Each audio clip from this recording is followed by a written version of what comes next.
హుస్సేన్ గారు నమస్తే అండి. నమస్తే. ఎలా ఉన్నారు? ఇప్పుడు ఒకేలా ఉంటారా? మార్పే ఉండదు. అంటే ఎవరిని అడిగినా అడగకపోయినా మిమ్మల్ని మాత్రం ఈ క్వశ్చన్ ఖచ్చితంగా అడగాలి. ఎలా ఉన్నారని. అంటే ఎలా ఉన్నారు అంటే నన్ను అరెస్ట్ చేసినప్పుడు అయి ఉంటుంది మీరు చెప్పేది. అంటే మీరు ఆల్మోస్ట్ 1 year నుంచి మీడియాలో కనపడలేదు కదా, మళ్ళీ ఇప్పుడు 1 year పైన అయిందండి మీడియాలో కనపడి. అంటే నేనే చెప్పాను, అందరు పిలిచాను, కొనాలి రెస్ట్ తీసుకోవాలి అన్నట్టుగా డైరెక్ట్గా చెప్పాను. స్ట్రాంగ్ వాయిసెస్లో వైసీపీ నుంచి మీరు కూడా ఒకళ్ళు కదా అన్న. ఒక మాట చెప్తాను, ఇప్పుడు నేను నన్ను పోసాని బాగా యాక్ట్ చేస్తావు పోసాని అంటారు కదా మీరు. అవును. మంచి రైటర్ పోసాని మంచి కదా. ఎవరు వచ్చి బ్రోకర్ పని చేశారు, బ్రోకర్ పోసాని అనరా అంటారు. అనరా? There you are. మంచి ఉన్నప్పుడు నేను పొగుడుతాను. రాజకీయాలు అలా ఉండదు కదండి. నాన్న నాకు రాజకీయాలు తెలియవు. రాజకీయాలు అంటే నా దృష్టిలో చెప్పంటారా? రాజకీయాలు నథింగ్ బట్ సర్వీస్. రాజకీయం అంటే వ్యాపారం కాదు, ప్రజాసేవ.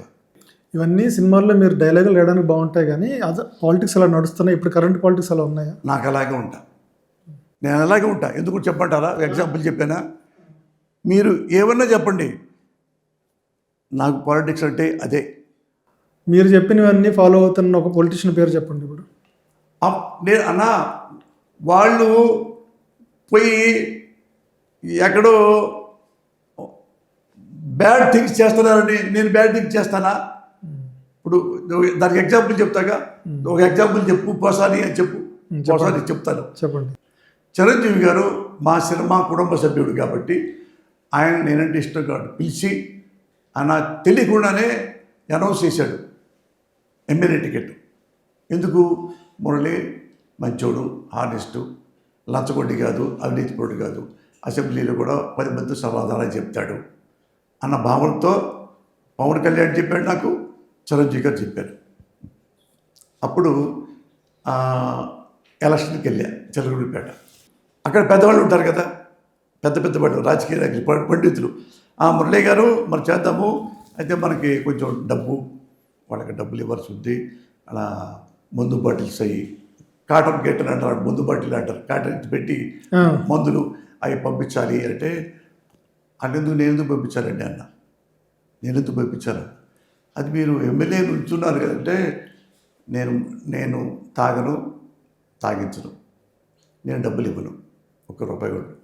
అంటే అదేంటండి, మరి కనీసం మందుని ఇవ్వాలిగా, మందు కూడా నేను ఇవ్వను. నాకు తాగే అలవాటు ఉందనుకో, నా డబ్బులతో తాగుతా, మీరు ఎందుకు నా డబ్బులతో తాగాలి, నేను ఇవ్వను. ఏమనంటే అక్కర్లేదండి, అయితే మీరు ఇట్లాంటి రాజకీయాలకు మీరు పనికిరారు అంటే, అయినా పర్వాలేదన్నా అన్న. అదే మేము రాము మీతో పాటు. అక్కర్లేదన్నా, నేను ఎప్పుడు వెళ్ళిపోతాను. జీప్లో తెల్లారులోపే నా తర్వాత ఒక మంచి పిల్లలు ఉంటారు, కుర్రోళ్ళు, నా పక్కన 4-5 నుండి మొత్తం ఎక్కారు కారు. ఎక్కిన తర్వాత ఏం చెప్పారంటే, 2 మరి రాజశేఖర్కి, ఆయన పార్టీ రాజశేఖర్, పుల్లారావు గారు తెలుగుదేశం. అంతే నేను ఎందుకంటే ఎన్ని డబ్బులు ఖర్చు పెట్టుకోవటం, మనం ముగ్గురు ఒక జీప్ ఎక్కుతాం, ఒక్కొక్క ప్లేస్లో ఉందాం, మీరు చెప్పుకోండి, మీరు చెప్పుకోండి, నాది నేను చెప్పుకుంటా అని చెప్తే ఎవరు రాలా. నా ఖర్చు మొత్తం 7 లక్షలు. 7 లక్షలు దేనికి? అన్నానికి, డిన్నర్కి, డీజిల్కి, వాల్ పోస్టర్లకి, అద్దె వాహనాలకి, కొంతమంది వీళ్ళు సర్వీస్ ఉంటారు కార్యకర్తలు, వాళ్ళకి కూల్ డ్రింక్స్ ఇప్పించడానికి, అన్నం పెట్టించడానికి, ఇవి నాకు 7 లక్షలేని అన్న. ఎలక్షన్ కమిషన్ ఇచ్చిన ఏదో ఒకటి ఉంటుంది, ఇంతవరకు ఖర్చు పెట్టుకోవచ్చు అని, ఇంకా తక్కువ ఖర్చు పెట్టారు దాన్ని. 7 లక్షలు. ఇలా అయితే అసలు ఎలక్షన్లో ఎవరిని గెలవగలరా? ఇప్పుడు రేపొద్దున్న మీరు ఎప్పుడైనా మళ్ళీ ఎలక్షన్లో పోటీ చేసినా అదే పార్టీ నుంచైనా ఇలానే చేస్తారా? లేదంట. ఒక మాట చెప్పంటాను మీకు. ఇప్పుడు భారతదేశంలో ఒక రాష్ట్రమేగా తమిళనాడు, ఆయన ఉన్నాడు కదా విజయ్ గారు. విజయ్ గారు డబ్బులు ఇచ్చాడా? 106 ఎందుకు వచ్చినాయి? Because of character, because of believability. అంటే ఇతను మంచి పిల్లోడు, అంతకుముందు అతను బ్యాక్గ్రౌండ్ ఏముంది, ఏ తప్పు చేయడు, కామ్గా ఉంటాడు, ఎవరితో కాంట్రవర్సీ లేదు ఆ లైఫ్ మొత్తంలో. కనీసం వస్తున్నప్పుడు ఒక బూతు మాటలు కూడా చెప్పలా. వాళ్ళు మంచోడు కాదు, నేను మంచోడిని, ఆ మాట కూడా అల్లా అతను. వాళ్ళంతా అవినీతి పనులు, వాళ్ళ చీల్చి చెండాడుతాను అని ఆ మాటలు కూడా అల్లా. నమస్కారం పెట్టుకుంటాడు ఎటు అన్న അങ്ങനെ బాణీల మక్కలు పోయాకులే ఒక నమస్కారం, ఇంతే. ఎంజీఆర్ కంటే కూడా చాలా తక్కువగా మాట. ఎవరు కార్యకర్తలు, ఒక కార్యకర్త లేడు పక్కన, అభిమానులు ప్రజలే. అభిమానులు వస్తారని తెలుసు, ప్రజలు కూడా వస్తారని తెలుసు. అంటే నెంబర్ 1 హీరోని కాబట్టి ఒక్క పైసా ఆయన ఖర్చు పెట్టాల. ఓన్లీ అన్నానికి ఆయన నేను ఉంటాడు. ఆ జనానికి ఎవరు ఖర్చు పెడతారు? మీరు అడగడం ఎంక్వైరీ చేయండి. ఏ అడ్డదారులు తొక్కలా, మీకు ఒక్క లంచం పెట్టలా, ఒక్క పైసా ఇవ్వలా. మరి 106 అట్టు వచ్చారండి. అంటే మనలో ఉండాలి అది. మన పాలిటిక్స్ కులాల వైజ్గా విడిపోయింది అందరికీ తెలిసిందే, ఆంధ్ర రాజకీయాలు ఎస్పెషల్లీ.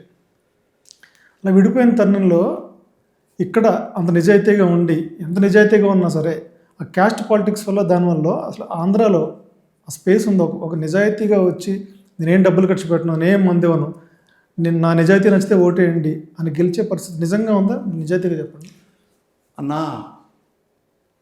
ఒకసారి దెబ్బ తగిలితే రెండోసారి కూడా దెబ్బ తగులుద్ది అనుకోవటం అనేది నాకు ఎప్పుడ లేని సమాధానం. ఎందుకంటే ఉంది, ఒకప్పుడు కాంగ్రెస్ ఉన్నాను, కాంగ్రెస్ ఉన్నప్పుడు కూడా లంచాలే ఓట్లు కొంటారు అనేది టాక్ ఉంది అప్పట్లో. కాంగ్రెస్ అంటే అవినీతి ఎక్కువ ఉంటుందని. తర్వాత రామారావు వచ్చాడు. ఏ డబ్బులు ఇచ్చాడు రామారావు గారు? ఏదో ఎక్కడో మొదలవ్వాలన్నా ఇంకా అప్పుడు పరిస్థితులు ఒకేలండి అన్న. అదే ఒకటి అప్పుడు ఇచ్చాడన్నయ్య. రామారావు అప్పుడు అదే ఉంది, విజయ్ ఎప్పుడు అదే ఉంది. అంటే మనం ఆ నడక మనకి ఇష్టం లేదు. షార్ట్ టైం డబ్బులు ముఖాన్ని పెట్టేస్తే వెళ్ళొచ్చురా, 50 అడుగులు తిరుగుతావురా. అదే తిరిగాడు, విజయ్ తిరిగాడు, అది 50 ఏళ్ళు కాబట్టి, మనకి 60 ఏళ్ళు 70 ఏళ్ళు తిరిగి 50 తిరుగుతాడు తప్ప. వాడికి 2,000 కొట్టు, వాడికి 2,000 కొట్టు. అది వాళ్ళ పార్టీ ఆ సర్పంచ్కి ఒక 10 లక్షలు పెట్టేసాయి. అదిగో వాళ్ళకి చెప్పు, వాళ్ళకి తెచ్చి పంపించేసాయి. ఎంతమంది ఉన్నారు? 15 మంది ఉన్నారా? 15 రోజులు 30 ఏళ్ళు ఇచ్చాయి. ఈ వ్యాపారం తప్పితే ఇందులోనే ఆపరేషన్ అరుణారెడ్డిలో ఈ డైలాగ్ చెప్పాను. ఇది పాలిటిక్స్ ఫిల్మ్ కాదు, ఫ్యామిలీ ఫిల్మ్, సోషల్ ఫిల్మ్. ప్రతి వాడు చూడదగ్గదే. ఎందుకంటే ఇందులో ఏం రాసుకున్నావు అంటే, ఒక జర్నలిస్ట్, ఒక అమ్మాయి, ఆపరేషన్ అరుణారెడ్డి, పేరు అరుణారెడ్డి, బొమ్మారెడ్డి అరుణారెడ్డి. నేను ఢిల్లీ యూనివర్సిటీలో జర్నలిజం చేశా, ఈ ఛానల్కి వచ్చా. ఎగ్జాంపుల్ ఇక్కడికి వచ్చా, greatanandra.comలో నేను చేస్తున్నాను. నేను ప్రజలకు ఏం చెప్పాలనుకున్నానంటే, నేను మిమ్మల్ని హెచ్చరిస్తున్నాను. నేనేం వెతపోత చేయట్లా. ఏ వెతపోత చేస్తున్నానంటే, ఎవరు ప్రజాసేవ కోసం రాజకీయాల్లోకి వచ్చారో వాళ్ళ గురించి చెప్తా. ఎవరు వ్యాపారం కోసం రాజకీయాల్లోకి వచ్చారో వాళ్ళ పేర్లు చెప్తా. ఎవరిని మీరు ఎంచుకుంటారో దాన్ని బట్టే సమాజం బాగుపడాలా, నాశనం కావాలా మీ చేతుల్లో ఉంది. అది ఇందులో కాన్సెప్ట్. ఒక అమ్మాయికి అది ఒక పార్టీస్ కూడా, ఒక పార్టీ నాయకుడు అవినీతిపరుడని బయటపెట్టి చెప్పింది. అది అతన్ని బయట పంపించేశారు, మంత్రికి ఎవరిసినోడు. ఆమె చెప్పింది, ఎలా చేస్తాడు ఇతను, ఏ పార్టీని తిట్టదు, విమర్శించదు. నేను ఎప్పుడు తిట్లా, గట్టిగా మాట్లాడతాను తప్ప వీడు బూతులు కాదు. నన్నంటేనే అంటానన్న. ఎట్లుంటే జైసీ కన్నీ వైసీ బన్నీ, నువ్వేం చేస్తావో నేను అదే చెప్తా. ఇప్పుడు ఎలా ఉన్నాయి కరెంట్ పాలిటిక్స్ మీరు ఏపీలో అబ్జర్వ్ చేస్తుంటే? నాకు అదే చెప్తున్నా సుబ్బారావు. ఎందుకంటే ఈ టాపిక్ నేను యాక్చువల్గా ఇట్లాంటి టాపిక్ నువ్వు ఇక్కడ వద్దనుకున్నా. ఎందుకంటే ఇది యాక్చువల్గా సినిమా కోసం నాకు హెల్ప్ చేయి అండి సుబ్బరాజు, నాకు హెల్ప్ చేయండి, నాకు కొంచెం హెల్ప్ అవుతుంది అనే భావంతో వచ్చా. కానీ మీరు యు ఆర్ జెంటిల్మన్. మీరు జస్ట్ నో మురళీ నుంచి విందాం తన వర్షన్ ఏంటో అని మీరు చెప్పే లేకపోతే ఇది చెప్పేవాడిని కాదు, అవును. వద్దన్న ఎప్పుడో అయిపోయింది అని. అవును.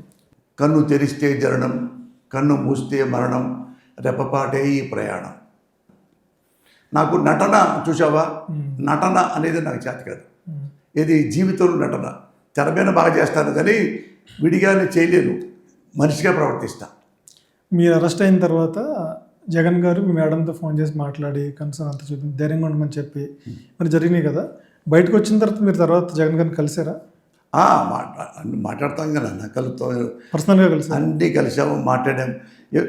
ఆయన చెప్పాక ఆయన నాకు దేవుడా, అన్నయ్య, తమ్ముడా ఏది తెలీదు, అబవ్ ఆల్ ఆప్తుడు. పోసానికి ఏం కావాలన్నా ఆయన ప్రాణం తప్ప ఏమైనా ఇస్తాడు నాకు. అంత నేనంటే ఇష్టం, నాకు అంతే ఇష్టం. చూడండి ఆయన ఇప్పుడు 16 ఏళ్ళ నుంచి మా ట్రావెలింగ్ ఎప్పుడు ఎలా సీఎంగా ఉన్నప్పుడు తేడా చెప్తున్నా, మీకు ఎగ్జాంపుల్ చెప్తున్నా. నన్నేమో నా సినిమాకి తీసుకొచ్చారు, నా సినిమాకి ఏమన్నా చేశారా? మాట్లాడదాం. మొత్తం అన్నీ చెప్పేశారు. నాకు అది కావాలన్నయ్య, సినిమా కదా చెప్తాను. ఏంటంటే జగన్ గారు నేను ఎప్పుడు ఆయన తేడా ఏంటంటే, మీకు అలాంటి వాడు ఎందుకు చెప్తున్నారంటే, ఆయన ముఖ్యమంత్రి కానప్పుడు నన్ను లాలించేవాడు. అంటే చేసుకుంటాడు, షేక్ హ్యాండ్ ఇస్తాడు, భుజం మీద ఇది కొడతాడు, అటే చేస్తాడు. సీఎం అయ్యాడు, పెద్ద బంధం ఉంది, పెద్ద జడ్కాడికరే ఉంటుంది, చుట్టుపక్కల వేలల్లో లక్షల్లో జనాలు ఆఫీసులో ఉంటారు. ముఖ్యమంత్రి కానప్పుడు ఎలా ఉన్నాడో పోసారితో, ముఖ్యమంత్రి అయిన తర్వాత అంతకంటే క్లోజ్గా ఉన్నాడు. అందుకే ప్రేమిస్తా. సేమ్ మన నారా చంద్రబాబు నాయుడిని అలాగే ప్రేమిస్తా. అతను ముఖ్యమంత్రి ఉన్నప్పుడు అలాగే నాతో ఉన్నాడు, ముఖ్యమంత్రి లేనప్పుడు అలాగే ఉన్నాడు. ఆయన గుడ్ మ్యానే చెప్తున్నా. ఇప్పుడు నన్ను ఎప్పుడు పోసాని కృష్ణపల్లి వస్తున్నారండి చంద్రబాబు దగ్గరికి, ఎవరు ఆపరు. అప్పుడు ఎంతమంది అలాంటి అంటే నాకు అంత రెస్పెక్ట్ ఇస్తారు. విడగొడితే Jagan sky is the limit. అర్థమైందా? మీరు ఏమని పిలుస్తారు జగన్? నేను అన్నాను పిలుస్తా. ఆయన అన్న అంటాడు, మురళి అంటాడు, మై డియర్ మురళి అంటాడు, వాడేస్తాడు, కొడతాడు. ఇది ముఖ్యమంత్రి ఉన్నప్పుడు కూడా పోసాన్ని వెళ్ళండియా, కాసేపు నేను మాట్లాడుకోవాలి అట్లా అంటాడు. అన్న మీరు మిమ్మల్ని రమ్మంటున్నాడు. ఎందుకు? నన్ను చూడాలని. వచ్చి అంతమంది మంత్రులు గిత్తులు కూడా ఉంటారు, అందరూ ఉంటారు కదా. నేను రాగానే వెంటనే 1 నిమిషంలోనే లోపలికి వెళ్తాను. ఆయన కూర్చొని నేను కూర్చుంటా. నేను ఆ ముఖ్యమంత్రి ఎలాంటి వాడో, ఒక కార్యకర్త ఎలాంటి వాడో అలాగే ఉంటా. అంటే ఎమ్మడి లేచి వాటేసుకొని కూర్చో. మనం ఏం చేద్దాం, అప్పుడు కాఫీ తాగుదామా, ఇద్దరు ఫిల్టర్ కాఫీ తాగుతాం. 30 నిమిషాలు, కనీసం 30 నిమిషాలు 40 నిమిషాలు నాతోనే ఉంటాడు. నేను నవ్విస్తూ ఉంటా. ఆయనకి ఇష్టం, మంచి వాళ్ళంటే ఇష్టం, నవ్వు అంటే బాగా ఇష్టం. కానీ బయట ఉన్న నేరేటివ్ ఏంటంటే, అంతకుముందు అనేవారు ఎవరైనా సరే జగన్ సార్ అని పిలవాలి, ఎంత పెద్దోళ్ళైనా. ఆయన చైర్లో కూర్చుంటే వీళ్ళు మామూలుగా నుంచుని మాట్లాడాలి. ఇలాంటివన్నీ బయటకు వచ్చి మీరు కూడా వినే ఉంటారు కదా. అదన్నీ అబద్ధాలన్నా. నేను సాక్షిని. నేనేం కొట్టంగా అన్న. నేనేమంటే నా కామన్ మ్యాన్ అన్న, మీలాగా కామన్ మ్యాన్ని. నా దగ్గర ఏముందన్నా, నా దగ్గర 1,00,000 రూపాయలు 1,00,000 ఓట్లు ఉన్నాయా? నా దగ్గర కులంతో పోసాని చిటికేస్తే వాళ్ళ కులస్తులందరూ జగన్కి వేస్తారా? లేదు. నేను చాలా కామన్ మ్యాన్ని. నాకు యూనిక్ పర్సన్ అనేం కాదు. నేను నికార్సైన మనిషిని, అంతే. మరి నేను ఆయనకేం చేశాను? నేను లేకపోయినా జగన్ గారే ఉంటాడుగా. ఇప్పుడు నా వల్ల ఆయనకి ఏమి ఒరిగింది? ఏమీ ఒరగలా. నేను ఇష్టపడతాను కాబట్టి ఆయన నన్ను ఇష్టపడ్డాడు. ఇది ఎలక్షన్లో లేకముందు కూడా అప్పుడు వచ్చాడు కాబట్టి నా దగ్గరికి ఇతను నేనంటే పర్సనల్గా ఇష్టం అని నాకు అదే ఇష్టం. అది వెళ్ళి కూర్చోగానే ఇద్దరు 2 ఫిల్టర్ కాఫీ తాగుతూ మురళి చెప్పు మురళి ఒక అరగంట నవ్వి నవ్వి నవ్వి తెగ నవ్వుతాడు చిన్నపిల్లలాగా నవ్వి అన్న చాలా చెప్పిందని మరి వెళ్ళిపోయాను అన్న కూర్చోబ్బా ఏమంటే సినిమా టాపిక్స్ ఏమైనా మాట్లాడతారా? సినిమా టాపిక్స్ ఏమైనా మాట్లాడతారా? మాట్లాడు నీకేమైనా కావాలా ఒక మాట కూడా అదంటే మేమిద్దరిలో అన్నా ఏ రోజు కూడా మురళి నన్ను అడుగుతాడా, నేనేమన్నా జగన్ గారు నాకేమైనా ఇస్తాడా, ఆ భావం లేవు అన్నా. నాకు దేవుడు నాకు అన్నీ ఇచ్చాడు, ఆయనకి ఇంకా ఎక్కువ ఇచ్చాడు. నాకు ఇచ్చినవి చాలు. అందుకని నాకు భార్య బిడ్డలు నా కుటుంబం అంటే బాగా ఇష్టం. నా కుటుంబం నాకు అది ఏమన్నా పొరపాటు మాటలు మాట్లాడితే నేను డబ్బులా ఎవరికైనా ఇస్తాను. ఎంతోమందికి గుండె ఆపరేషన్ చేయించా. అది ఆంధ్రాలో చేయించా, తెలంగాణలో చేయించా, బీహార్లో కూడా చేయించా నా డబ్బులతో. రామోజీ ఈనాడు లో బీహార్లో ఈటీవీ ఉంది. ఆ ఏజెన్సీ ద్వారా ఇక్కడికి వచ్చింది. ఇక్కడ ఈటీవీకి వస్తే అందులో ఒక పాట్నాలో ఒక వాచ్మెన్, వాడి పేరు మహేష్, అతను కూతురు 10 ఏళ్ళ పిల్ల గుండెలో చిల్లుబడింది. అది ఏంటంటే దగ్గర 1,25,000 1,50,000 ఇవ్వాల్సి వస్తుంది. ఇవ్వాల్సి వస్తే నేనేంటంటే పేదోడు ఒక కిడ్నీ ఇస్తే డబ్బులు వస్తాయంటే ఇది కిడ్నీ అడిగితే ఒక కిడ్నీ 60,000 చెప్పాను. 60,000 కదా అని 2వ కిడ్నీ కూడా తీసుకోమన్నాడు వాళ్ళ నాన్న మహేష్. అంటే మరే 2వ కిడ్నీ చచ్చిపోతావు అంటే మరి ఎట్ట బతుకుతాన్నా మా అమ్మాయి అని ఏడుస్తున్నాడు. అయితే ఒక 2 తీసుకోండి అన్న, ఏం పర్వాలేదు, మా అమ్మాయి చిన్నపిల్లరా అంటే ఇవన్నీ ఈటీవీలో వస్తే నాకు ఫోన్ చేశా. ఎంత ఇస్తే బతుకుద్దండి ఆమె అంటే ఇతడే 1,25,000 అట్లా డాక్టర్ అడిగారు. 1,25,000 ఇస్తే మెడిసిన్తో సహా వాళ్ళు చేస్తారు అంటే నేను ఇక్కడ నుంచి ఒక చెక్ తీసుకొని వెళ్ళి మన రామోజీరావు గారి దగ్గరికి వెళ్ళి రామోజీరావు గారికి 1,25,000 1,50,000 చెక్ ఇచ్చా. అన్న ఇది ఏంటంటే ఆయన వచ్చాడు, కృష్ణమురళి చాలా సంతోషం, నాకు బాగా ఇష్టం ఆయన, ఇద్దరు ఫ్రెండ్స్ని. తర్వాత వేరే అనుకో రాజకీయాలు అన్నీ పోగొడతాయి. అది వచ్చి ఆయన పంపించి ఆపరేషన్ చేయించి వాళ్ళు చేస్తే ఆయనే బతికి శుభ్రంగా ఉంటే వాడు ఏడుస్తాడు. నాకు ఆ పోసాని సారు నన్ను తీసుకెళ్ళండి, మా కుటుంబం మొత్తం మానకర్తం మై సమ్మానకర్తం అని ఏడుస్తూ టీవీలో ఉంటే నన్ను మాట్లాడబట్టారు.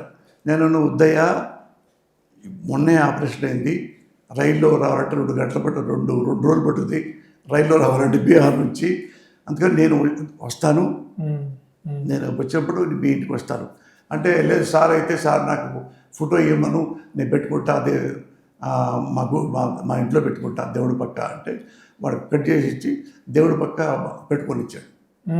అక్కడ ఎవరో బీహారు ఎంపీ తెలిసి ఢిల్లీలో అడుగుతున్న ఫోన్ చేసి చెప్పాడు ఒక ఎంపీ గారికి మాట్లాడతారంటే మురళీజీ बहुत शुक्रिया, బాగా హెల్ప్ చేసావు మా పిల్లవాడికి చాలా సంతోషం, చాలా గ్రేట్ అని మాట్లాడి పెట్టేసి అట్లా ఇక్కడ తెలంగాణలో కూడా చేశా. వాడికి రాము అనేవాడికి ఎంత పుట్ట 50-50 బతకరు అంటే 1,25,000 ఇచ్చి అతను బతికించాడు. వాడికి ఫోటో తీసుకుని ఇప్పుడు వాడి దగ్గర మీలాంటి వాళ్ళు జర్నలిస్ట్కి వెళ్తే చేపెట్టి తీసుకెళ్ళి ఇంట్లో తీసుకెళ్తే 3 దేవుళ్ళ మధ్యలో నా ఫోటో ఉంది. ఎందుకు తీసుకున్నా పోసాలి కదంటే అన్న నన్నే బతికిచ్చాడు, ఇక్కడ బతకరని చెప్పి బయటపడేశారు, మా ఇంటి బయటపడేశారండి. సరే, అట్లా అలాంటి మనిషి నేను. ఇప్పుడు సినిమా విషయానికి వస్తే దీనికి కూడా రెడ్డి అనే పేరు ఎందుకు? జనరల్గా సినిమాల్లో ఫ్యాక్షన్ స్టోరీలకి వాటికి రెడ్డి అని పేరు పెట్టడం చూసాం. జర్నలిస్ట్ క్యారెక్టరు దీనికి కూడా రెడ్డి అని పెట్టడానికి కారణం ఏదన్నా ఉందా? అంటే సమరసింహారెడ్డి ఏమైనా కారణం ఉందా ఆ రెడ్డి పెట్టడానికి? సమరసింహారెడ్డి ఎందుకు పెట్టారు? సమరసింహ పెట్టచ్చుగా. అంటే రెడ్డి అనే దాంట్లో ఫోర్స్ ఉంటుంది అనేది ఇక్కడ ఫోర్స్ ఉంది. అరుణారెడ్డి సౌండ్ బాగుంటుంది, అంత మించి అంతే. రెడ్డి పేరు పెడితే రెడ్లంతా వస్తారా? ఏమో మీ పార్టీ వాళ్ళందరూ చూస్తారు కదా. చౌదరుని పెడితే చౌదరులు వస్తారా? అట్లా వస్తారా అన్నా అటుగా చాలా. ఇప్పుడు జస్టిస్ చౌదరి కంబాళ్ళంతా వచ్చారా? అట్లా రారుగా, అటు ఎప్పుడు రారు. ఇప్పుడు మామూలు పైతల బంధం ఏ కులం పెట్టాం? పైతల బంధం రాశా, విలేజ్ కుందం రాశా, శివయ్య, ప్రేస్ రావే, గాయం అన్ని రకాల అన్నీ ఉన్నాయి చేస్తుంటాయి కదా. ఆపరేషన్ దుర్యోధన పెద్ద హిట్ అయిందిగా. ఇప్పుడు దానికి దీనికి ఎంత సిమిలారిటీస్ ఉన్నాయండి? ఆపరేషన్ దుర్యోధన ఏం సంబంధం లేదన్న. ఆపరేషన్ ఇది సోషల్ అవేర్నెస్. అసలు ఈ కథ ఎప్పుడు రాశారు, ఎప్పుడు తీశారు? మా అరెస్ట్ అయ్యి వచ్చిన తర్వాత ప్లాన్ చేసిందేనా లేకపోతే ముందు నుంచి? కాదు, ముందు అంటే బయట వచ్చిన తర్వాతే, బయట జైలు నుంచి వచ్చిన తర్వాతే అన్ని స్టే అయిపోయిన తర్వాతే అప్పుడు నేను నా వైఫ్ కూర్చొని ఇద్దరు కలిపి రాశాం చెప్పాలంటే. మేడం కూడా రాస్తారా? తను బీఎస్సీ బిఎల్ అన్న. ఇంతకుముందు రాసేవారు మీకు? లేదు, నాకు చెప్పుద్ది అడ్వైజ్ చేస్తుంది అంతే. కానీ ఇప్పుడు క్లియర్గా కూర్చుంది అడ్వైజ్గా. అది బాగాలేదు, తీసేసి పెట్టండి, అది బాగాలేదు, అది హార్ష్గా ఉంది, అది అక్కర్లేదు, వచ్చేసి అని మాట్లాడకండి. అవార్డ్స్ ఈ క్యారెక్టర్ మంచి క్యారెక్టర్ కాబట్టి నువ్వు అని మాట్లాడితే బాగుంటుంది, సినిమాటిక్గా పెట్టక్కర్లేదు మనం. మీ రోల్ ఏంటి దాంట్లో? మీ క్యారెక్టర్ ఏంటి? నేను ఒక పార్టీ అధ్యక్షుడి కొడుకుని, అంతే తప్ప ఇన్నోసెంట్ ఫెలో అనుకోండి, ఇన్నోసెంట్ అనమాట. మా నాన్న తప్ప వాడికి ఏ ప్రపంచం తెలియదు, అలాంటి క్యారెక్టర్ వాడిది. అంటే ఇంపార్టెంట్ మెయిన్ లీడే కదా? మెయిన్ క్యారెక్టరే. అన్ని మెయిన్ ఉన్నాయన్న మంచి క్యారెక్టర్లు అన్న, మంచి క్యారెక్టర్స్ ఉన్నాయి. ఇది నాకు ఇండియాలో one of the best screen play story అని అనుకుంటున్నా. అంటే అంత గొప్పగా స్క్రీన్ ప్లే చేశా. నేను 100 సినిమాలు చేశా, 100 సినిమాలు యాజ్ రైటర్గా చేశారన్నా. ఇది ఇండియాలో one of the best screen play అనుకుంటున్నా నేను. అది ఆడుద్దా పక్కన పెట్టండి, నాకు నచ్చింది బాగా మంచి స్క్రీన్ ప్లే అన్న. మీరు వీళ్ళందరూ కూర్చున్నా మీ greatanandra.com సినిమా హాల్లో మీరు ఎక్స్పెక్ట్ చేయలేరు. నెక్స్ట్ ఏం వస్తుంది చేయలేరు, ఇది ఏమవుతుంది చేయలేరు, ఇంటర్వ్యూలు తెలియదు, ఆ తర్వాతే తెలియదు, వాళ్ళ బిహేవియర్స్ కూడా తెలియవు. అంతమంది ఇలా జరుగుతులేరా, అలా పోయి ఇలా అయిపోయింది అనుకోలేదు మీరు. అలా చేశారు కదా. అన్ని పాత్రలు మీరే, writing, direction, dialogues, screen play, పాటలు, సింగరు, అది ప్రొడ్యూసరు, మళ్ళీ క్యారెక్టర్ ప్లే కూడా రాసి. క్యారెక్టర్ ప్లే అంటే ఆర్టిస్ట్ అనమాట. అది స్క్రీన్ ప్లే, క్యారెక్టర్ ప్లే. ఎందుకు ఇవన్నీ మీరే చేశారు? కొంచెం నేనే ఎందుకు, నాకు చేతవు కదా, నా చేత కాబట్టి కూడా పిలుచుకునేవాడిని. ఎందుకు డబ్బులు ఇవ్వటం? నేను కథ రాయగలనుగా, స్క్రీన్ ప్లే రాయగలను, డైలాగ్ రాయగలను, తెలుగు లిటరేచరు, క్యారెక్టర్ పాటలు రాయగలను. నేను ఆర్టిస్ట్ని. చిన్నప్పుడు 7 సంవత్సరాల పిల్లడప్పుడే బెస్ట్ కామెడీ అండి, యూనివర్సిటీలో బెస్ట్ ఆర్టిస్ట్ని, అది చేయగలను. డైరెక్షన్ మీకు తెలుసు చేయగలను, మరి డబ్బు ఉంది ప్రొడక్షన్ చేయగలను. అయిపోయాయి అన్నీ తెలుసు కదా నాకు. ఎంత ఇన్వెస్ట్ చేశారు దీంట్లో? ఉంటుంది, కోట్లలోనే ఉంటుంది కదా, కోట్లలో ఉంటుంది, తక్కువ కోట్లలో ఉంటుంది, అంతే. 4 కోట్లు 5 కోట్లు అట్లా ఆ లెవెల్లోనే పెడతాం కదా. ఇది చేసుకొని ఓన్గా నేను రిలీజ్ చేసుకుంటా. అంటే ఎవరికి అమ్మరు? ఎవరన్నా వస్తే ఇస్తా. వాళ్ళు ఇలా ఏందండి మీరు ఎంత ఇస్తే అంత ఇవ్వండి, అలా ఒకటి ఇస్తే చేసుకుంటా. అంటే వాళ్ళు ఒకవేళ చాలామంది ఏంటంటే ఒకవేళ కొనలేదనుకోండి ఆపుకునే పరిస్థితి కాదు మంది. మన ఓన్గా చేయగలం, చేసుకుంటే అదే మా ఆవిడకి చెప్పా. నేను ఒక 5 సినిమాలు చేసుకుంటాను అమ్మాయి, నేను 5 సినిమాలు కూడా అనలేదనుకో అప్పుడు నేను ఈ సినిమాలు జోలికి రాను అన్నా. ఎందుకు, మీరు సంపాదించిన డబ్బులే కదా, చేసుకోండి, కేర్ఫుల్గా చేసుకోండి, హ్యాపీగా, దాని గురించి ఎందుకు. మీరు పాలిటిక్స్లో చాలా యాక్టివ్గా ఉన్న టైంలో, అరెస్ట్కి ముందు వరకు సినిమాల్లో అవకాశాలు ఇవ్వట్లేదు అంటే పార్టీల్లో ఉన్న వాళ్ళకి, ఎస్పెషల్లీ వైసీపీలో ఉన్న వాళ్ళకి పెద్దగా అవకాశాలు ఇవ్వదని అసలు మీరు చెప్పినట్టున్నారు. నేను చెప్పలా, మొత్తానికి నేనైతే విన్నా కొంతమంది దగ్గర నుంచి అవకాశాలు ఇవ్వట్లేదు అని. ఇప్పుడు మళ్ళీ మీరు సినిమాలోకి వచ్చారు, మీరు ఇంకా పార్టీతో అసోసియేట్ అయి ఉన్నారు. మీకు ఇప్పుడు ఇండస్ట్రీ నుంచి సహకారం అంతా బాగానే ఉందా, లేకపోతే ఏదైనా అడ్డంకులు అలాంటివి ఏమైనా జరిగినాయి? అన్నా ఒకటి క్లారిఫై చేస్తా, నేను సినిమా ఇండస్ట్రీ వచ్చిన కాడ నుంచి ఇప్పటివరకు నేను బాగా డబ్బులు సంపాదించుకున్నా కష్టంతో. కథలు బాగా రాస్తా, డైలాగ్ బాగా రాస్తా, స్క్రీన్ ప్లే బాగా రాస్తా. షార్ట్ టైంలో ఇండియాలో ఫస్ట్ 100 సినిమాలు రాసిన వాడు నేనే. రైటర్గా. ఆ తర్వాత ఒకసారి వేషం వేస్తే 500 సినిమాలు యాక్టింగ్ చేశాను. ఆ తర్వాత కంటిన్యూగానే ఉన్నాయి. తర్వాత జగన్ గారితో నేను ట్రావెల్ అయ్యా. ఇప్పుడు తర్వాత మీరు అంటారు వైసీపీ ఉంటే వాళ్ళు డబ్బులు క్యారెక్టర్ ఇవ్వరేమో అని. నాకు పెద్ద దాని మీద ఆశ దురాశలు ఏమి లేవు. నాకు అన్నీ ఇచ్చాడు దేవుడు. డబ్బులేంటి, స్థితి ఏంటి, పరిస్థితి ఏంటి, స్థాయి ఏంటి, అన్నీ ఇచ్చాడు దేవుడు నాకు. అర్థమైంది మీకు? అందుకని నేను ఎవరి దగ్గరకు వెళ్ళి నేను పుట్టినప్పటి నుంచి ఇప్పటిదాకా ఎవడన్నా దగ్గరికి వెళ్ళి అన్న నాకు ఏమైనా అవకాశం ఇస్తారా ఎప్పుడు అడగల. చిన్నప్పుడు కూడా అడగల. చూసుకుంటూ కూడా నేను చెప్పాక మనిషిగా ఉంటా, పద్ధతిగా ఉంటా. మీరు వచ్చి సుబ్బరాజు గారు వచ్చి మురళి ఇందులో వేషం వేస్తావా అంటే వేస్తారన్న. ఎవరు అడగను నేను ఇప్పుడు. అంటే వేషం అనుకో, ఏ వేషం ఏంటి అంటే అడగను. ఎప్పుడు అడగను. చిన్నప్పుడు కూడా అంటే వాళ్ళు తెలుసు కదా పోసానికి ఏ క్యారెక్టర్ ఇవ్వాలో. అందుకని నేను అడగను ప్రత్యేకంగా. ఎన్ని రోజులు అండి అని అడుగుతా. 2 రోజుల, 3 రోజుల, 10 రోజుల, 30 రోజుల. ఇప్పుడు తమిళనాడులో విజయ్ సినిమాని ఏ అడ్డంకులు పెట్టారో ఏం జరిగిందో అందరూ చూస్తూనే ఉన్నాం. అది పొలిటికల్ దానివల్ల సినిమా అయితే రిలీజ్ అవ్వకుండా ఆగిపోయింది ప్రస్తుతానికి. నేను అనేది ఆ ఆస్పెక్ట్లో చూస్తే మీ సినిమాకి ఏమైనా అడ్డంకులు వస్తాయేమో అనే. ఏమి రావన్నా, ఏమొచ్చినాయి అడ్డంకి? విజయ్కి ఏమి రాలా. ఏం జరిగింది? సెన్సార్ల ప్రకారంగా సెన్సార్ వాళ్ళు ఏం చెప్పారు, ఇవి అందులో సోషల్ ఉంది, ఏదో పాలిటిక్స్ ఉన్నాయి, ఉంటే తీసేయమన్నారు. అదే పాప అడిగింది, ఏమన్నారు వాళ్ళు? అవి తీసేయమన్నారు. తీస్తే సంవత్సరం అయిపోయింది. అది మళ్ళీ మళ్ళీ ఆర్చి చూడండి, మళ్ళీ దానికి వెళ్తూ దీనికి వెళ్తూ చూడండి, అది చూసుకుంటున్నారు తప్ప అది ఈ రాజకీయాలతో ముడిపడినట్టుగా ఎస్టాబ్లిష్ చేశారు. అతను కనుక ఎలక్షన్లో పోటీ చేయకుండా ఉండుంటే ఇది జరిగేదంటారా? చేయదు. అవన్నీ తీసేయాలి. తీసేయాలి. కొన్ని అంటే దేనికో కొన్ని పొలిటికల్ తరఫున ఉంది ఏదో. అవి చెప్పారు కదా, పబ్లిక్గానే చెప్పారు.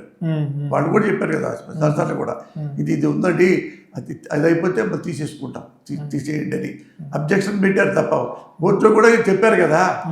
అదన్నీ ఇప్పుడుందనుకో ఎవరైనా ఇప్పుడు చూస్తే వాళ్ళకేంటి సెన్సార్, వాళ్ళకి ఏమంటారు, వాళ్ళు నామ్స్ ప్రకారంగా రూల్స్ ప్రకారంగా సినిమా ఉంటే సంతకం పెట్టి ఇచ్చేస్తారు మీకు. మీ సినిమాలో కరెంట్ పాలిటిక్స్ సంబంధించిన రిఫరెన్స్లో కొన్ని క్యారెక్టర్లో లేదా పొలిటికల్ సెటైర్లో ఒక పార్టీ మీదో లేకపోతే కొన్ని నాయకుల మీదో అలాంటివన్నీ ఉన్నాయా? అసలు ఈ సినిమా ఫ్యామిలీ డ్రామా. మీరు పొలిటీషియన్ అంటున్నారు, మీడియా అంటున్నారు. మాట చెప్పమంటావా? జర్నలిస్ట్ ప్రతివాడు పొలిటీషియనేనా? ఒక అమ్మాయి జర్నలిజం అంటే ఇష్టం, ఢిల్లీలో చదువుకుంది, వచ్చింది చెప్పే కదా డైలాగ్ అది. ఎవరు వ్యాపారం కోసం రాజకీయాలకు వస్తున్నారు, ఎవరు ప్రజాసేవ కోసం వస్తున్నారు. చిన్న మ్యాటర్ 5 నిమిషాలు, 2 గంటల్లో 5 నిమిషాలు పాలిటిక్స్ కూడా లేదు. అది ఒకతను అవినీతి పనులు కాబట్టి ఎత్తి చూపించాడు తప్ప ఇందులో రాజకీయాలు అనేవి లేవు. సెన్సార్కి ఇచ్చారా? అన్నీ అయిపోయింది. కట్స్ ఏమన్నా చెప్పారు? చిన్న ఏమి చిన్న పొట్ట అన్న అన్నీ క్లియర్. ఏదంటే సపోజ్ అందరికో చిన్నవే అంతే. మామూలుగా కంటిన్యూగా సినిమాలు చేస్తుంటారా? కంటిన్యూగా చేస్తారన్న.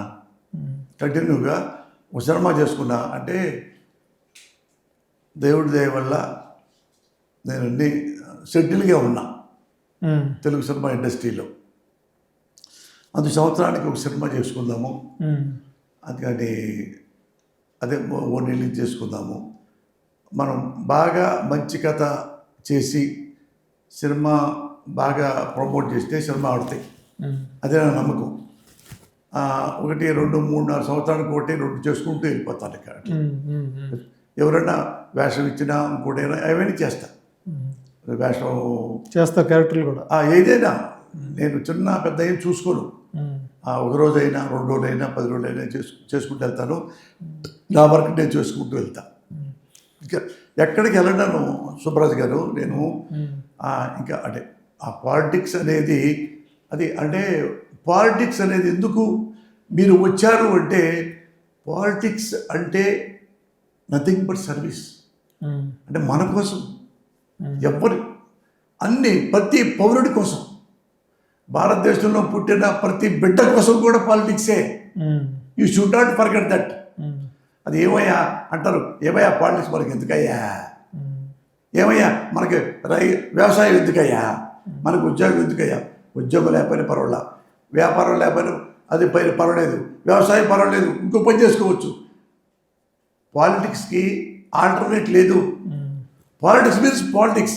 ఎందుకు పాలిటిక్స్ అంటే నథింగ్ బట్ సర్వీస్. సర్వీస్ ఎవరికి? హూమ్? పబ్లిక్. బిడ్డతో సహా సేవ సర్వీస్ చేయాలి ప్రభుత్వం. అదే నేను మాట్లాడాను మీరు. అందుకని అది కూడా ఇప్పుడు 99% సినిమా మీదనే కాన్సన్ట్రేషన్ చేసి వర్క్ చేసుకున్నాను. ఒక్కటే నాకు జగన్ అంటే ఇష్టం. ఆయన నాకు అన్ననా, నాకు తమ్ముడా, నాకు ఆత్మీయుడా, ఏమో ఇంతని నేను మైత్రేను, నాకు ఇష్టం. అంటే ఆయన 16 ఏళ్ళ నుంచి చూస్తున్నా. ఒక్కసారి కూడా 16 ఏళ్ల కింద ఎలా ఉన్నాడో ఇప్పుడు అలాగే ఉన్నాడు. ముఖ్యమంత్రి పదవి లేకున్నప్పుడు ఎలా ఉన్నాడో ఉన్నప్పుడు అలాగే ఉన్నాడు. మీతో ఉండడమా, జనరల్గా ఉండడమా? జనరల్గా ఉన్నాడుగా, జనరల్గా ఉన్నారుగా.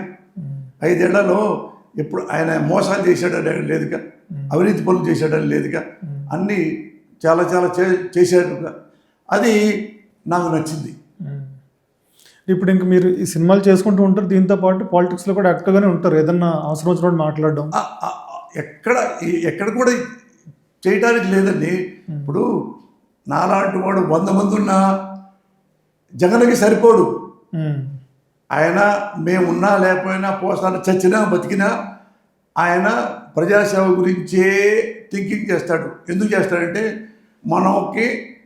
మనం ప్రజలకు సేవ చేస్తే మనని ముఖ్యమంత్రి సీట్లో కూర్చోబెడతారు, మనం చేయకపోతే కింద పడేస్తారు అనే కాన్సెప్ట్ ఆయన బాగా తెలుసు.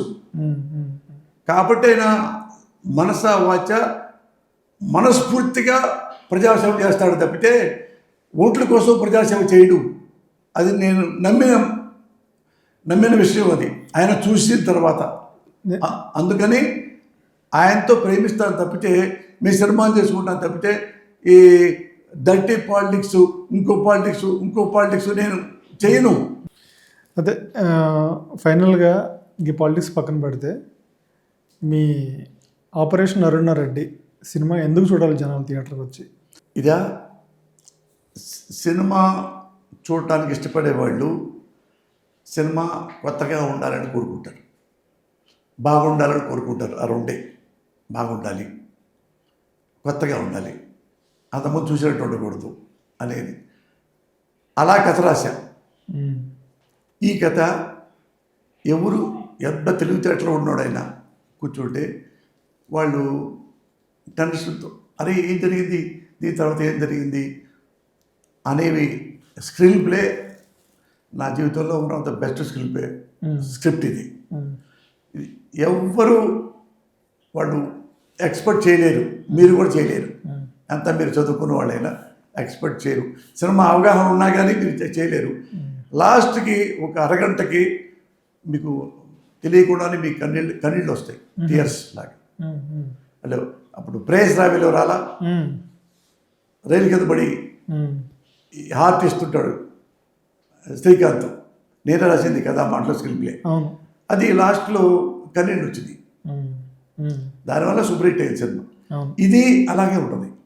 అందరూ చచ్చిపోయాడుతో ఎవరు చచ్చిపోరు, కానీ ఆ ఫీలింగ్తో, ఆ మాటలతో, ఆ బిహేవియర్స్, ఆ కథ ఆ డిమాండ్ చేస్తే మీకు బాగా కొంచెం ఫీల్ అవడానికి. మరీ మీరు కరకోటకులు అయితే కన్నీళ్ళు రావు, కానీ మళ్ళీ ఫీలింగ్ ఉంటుంది, బాగుంది ఈ సినిమా అంటారు గ్యారంటీగా. అనలేదనుకో, సినిమా ఆడలేదనుకో, ఏదో నేనే మిస్టేక్ చేసి ఉంటా, ఈ స్క్రీన్ ప్లే సరిగా లేదనుకుంటా అని ఇంకోటి ఆలోచించుకుంటా.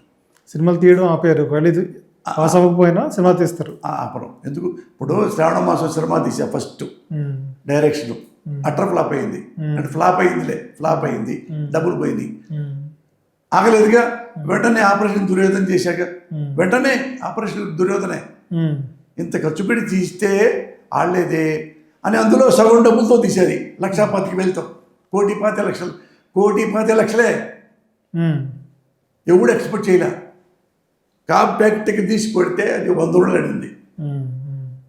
అది అంతే తప్ప ఒకసారి పొలంలో పంటేసాం, పోయింది, రైతు పొలం అమ్ముకోడు. ఎందుకంటున్నా అంటే మీరే ప్రొడ్యూసరు అన్నీ మీరే కాబట్టి ఒకవేళ సరిగ్గా డబ్బులు రాకపోయినా రెండో తీసే ధైర్యం చేయడానికి 2 అయినా 3 అయినా 4 అయినా 5 అయినా చేయగలను. ఇదే స్పాన్లో చేస్తారా? బయట హీరోలను కూడా తెచ్చుకుని కమర్షియల్ కథలు కూడా చేస్తారా? నాకుగా నేనే చేసుకుంటా, వేరే ఎవరన్నా చేయబట్టి చేస్తా. ఒకళ్ళ దగ్గరికి నేను అడిగి మీరు రారా మీతో చేస్తాను, లేదు, నేనే. నాకు ఒక తరహాగా నాకు క్రేజీ ఉంది కాబట్టి నాకు నేనే చేసుకుంటా. ఎవరైనా ఇంట్రెస్ట్ ఉండి పోసాంతో చేద్దామంటే చేస్తా. నెక్స్ట్ కథలు కూడా రెడీగా ఉన్నాయా? ఆల్రెడీ చేశాను, చేసుకుంటూ ఉంటాను. పెద్ద ఉంది, 2వ ఫిల్మ్ ఉంది, dear brothers and sisters title. Dear brothers and sisters next రాబోయే సినిమా అదే. రిజిస్ట్రేషన్ కూడా పెట్టాం చాంబర్లో. ఓకే పోసన్ గారు, చాలా థ్యాంక్స్ అండి. చాలా విషయాలు చాలా మాట్లాడాం. Thank you so much. Me cinema మంచి హిట్ అవ్వాలని మీరు కోరుకున్నట్టుగా జనాలందరికీ నచ్చాలని, స్క్రీన్ ప్లే అని చాలాసార్లు చెప్తున్నారు కదా, అది నిజంగా జరగాలని, ఎక్స్పెక్ట్ చేయని విధంగా ఉండాలని ఎక్స్పెక్ట్ చేస్తూ చాలా థ్యాంక్స్ అండి. థ్యాంక్ యూ అన్న.